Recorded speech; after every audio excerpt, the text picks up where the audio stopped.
నిగనిగలాడే పొడవైన జుట్టు కోరుకోని వాళ్ళెవరు? మరి అలాంటి అందాల కేశాలు సొంతం కావాలంటే కాస్తంత పోషణ అవసరమే. అది మందారంతోనూ సాధ్యమవుతోంది. మీరే చూడండి. మందారాన్ని ఎండబెట్టి పొడిగా చేసుకోవాలి. దానికి 2 చెంచాల మెంతిపిండి జత చేయాలి.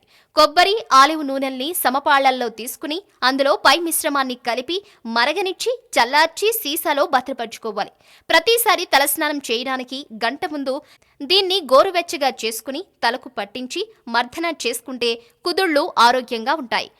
కొందరు జుట్టు కాలంతో పని లేకుండా పొడిబారుతుంది, నిర్జీవంగా కనిపిస్తుంది. ఇలాంటి వారు ఓ 10 పచ్చి మందార పూలను మెత్తగా రుబ్బుకుని దానికి కప్పు పెరుగు కలిపి తలకు పట్టించి ప్యాక్లా వేసుకోవాలి.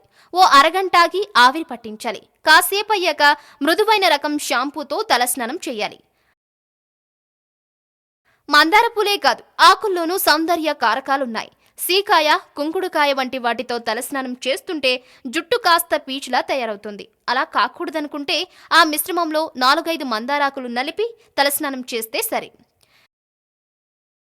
నేరుగా గోరింటాకు పొడిని తలకు పట్టించడం వల్ల కూడా జుట్టు పొడిబారుతుంది. ఈ సమస్య ఎదురు కాకూడదంటే దానికి 2 చెంచాల మందారాకు పొడి కలుపుకుని నాననిచ్చి పెట్టుకుంటే కురులు మృదుత్వాన్ని కోల్పోవు.